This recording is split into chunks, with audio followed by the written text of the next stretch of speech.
Now, to help us make sense of today's market movements, we're now joined by Herald Tan, author of the book Earning Your First Million in Stocks. Good afternoon, Herald, and thank you for joining Market Edge. Good afternoon, Rica, and your viewers as well. Harold, let's start with the Philippines' jobless rate news. The news just came out today. It slightly rose to 4.3% in December. Do you think this had an impact on the market at all?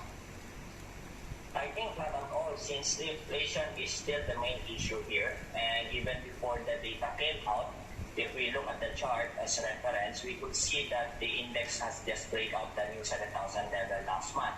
It might be just the January effect, but of course, all those optimistic will eventually come into reality, and which is at the range of between 68 to 7,000 level. We have to remember that we are still in a long-term downtrend. As you can see, since 2018, the black line there, and we just broke 7,000 level prematurely, and anything done prematurely won't end up so well. So I guess we will have some sort of consolidation, and the index might accumulate some strength to break out the 7,000 level with momentum. But has jobs rate actually affected the local markets?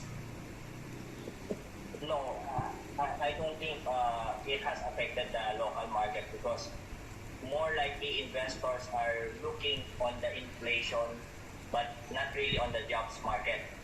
But an exception would be the U.S. jobs market, because the unemployment data there was beyond expectation.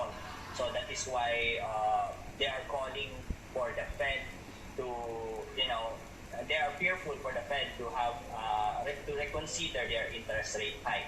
So, but in our local market, I don't see that it has a great impact with our market. Harold, there are some issues that were international issues that we're looking at right now, with the president going to Japan, but it's not even started yet. So let's move on to a different one. U.S. President Joe Biden's second State of the Union address. In his speech, he said that U.S. inflation is actually slowing down. Now, will this be a start of a recovery that the region can greatly benefit from? Possibly, but we have to put in mind that the Fed does not cut interest rates in an abrupt manner. Instead, they do it kind of like to maintain at a certain level for a few months. Then before they will start to reduce the rates, if they see the inflation is at a more controllable level, or they have tamed down the inflation. And to stimulate the economy, of course. And like what I have mentioned a while ago, the unemployment print job data being feared that the inflation might rise again in the U.S. market, because I think the rise is significant. In a positive note, and they are also considering if the Fed will try to reconsider of being a slightly aggressive. The Bangko Sentral ng Pilipinas has been matching point by point the Fed's interest rate hike, but we are seeing a slowdown on the interest rates by Feds. It's actually just 25, and BSP is saying that they might even be more aggressive in the coming months because of high inflation in the country. Do you think they will still follow in the Fed's footsteps? I think so, just to control our currency. And even the BSP chair himself said that he would focus on the inflation compared on mirroring the Fed. I think considering a 50 BPS would be a good level also. And if you look at the US dollar PHP exchange chart, on a chart-based perspective, you can see some resistance at around 55.2 level. So I guess we have to still wait and see for next week about the BSP decision, and of course it will reflect on the chart itself. The BSP would rather have 25 BPS, or more likely, or much higher probability, a 50 BPS because of the unexpected rise in the inflation.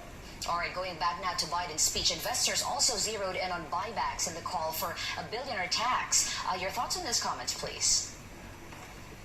Same with ours, that the bill is being presented to tax those luxury items. I think from 20 to 25 to 30%, if my memory serves me correctly. And as I briefed by the president, I think yes, it would impact positively in the U.S. since they already hit their debt ceiling, and as Joe Biden's speech a while ago, he is asking the legislation to adjust them. But of course, we should focus on what matters, or they should focus on what matters. First is like the inflation, because I see those taxation and alike is just like a band-aid solution. That if they cannot address the main issue, the main problem, which is the inflation, we are still facing the same problem, and it won't vanish away just like that, just by taxing the rich or the middle classes. Yeah, maybe we can look at what's going to happen on the billionaire tax on the next following months, and then study the luxury tax here in the country before we make a decision for it. On company news now, Harold, PH Poultry Firm Bounty is considering a $400 to $500 million IPO. Do you think now is the time for this? And what kind of a welcome do you think might happen for them? Of course, everything will boil down in the market sentiment. Are the investors willing to put up money, or do they see some attractive upside on the investment? Of course, it is a decision that you don't want emotions to come in. So, with that respect, of course, with the inflation and food crisis that we are experiencing, I think they would be hesitant for that one. And the upside on the food sector is not that huge, right? So I will try to look for the investor will try to look for another attractive opportunity on that sense. Although the narrative could change once we have the final prospectus of the IPO.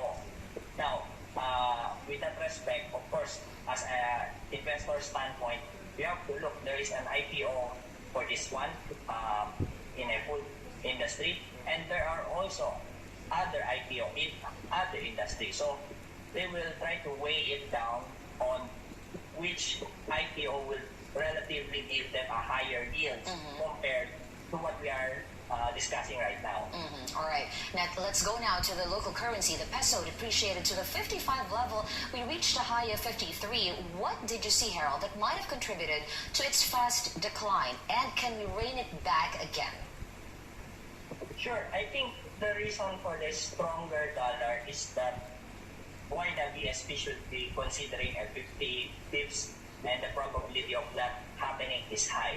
Because again, like what I have mentioned a while ago, that the BSP chair himself, he's told us that he would rather consider our inflation compared on mirroring the Fed. Of course, by doing it so, at least we can at least maintain at a certain level on, like what I have mentioned, at the range of somewhat like 53.6 to 55.2. But there is a significant resistance at 55. And we hopefully don't get back again to the levels that we have experienced last year, which we have reached around 59 level, 58. So, yeah, we're hoping that. All right, and with that, I will let you go, Herald Tan. It's a pleasure speaking with you. Thank you for your time. Yeah, you're welcome, and looking forward to your insightful discussion again. Yes, hopefully again soon. Before we go, catch the Health Talk segment of ANC's Top Story.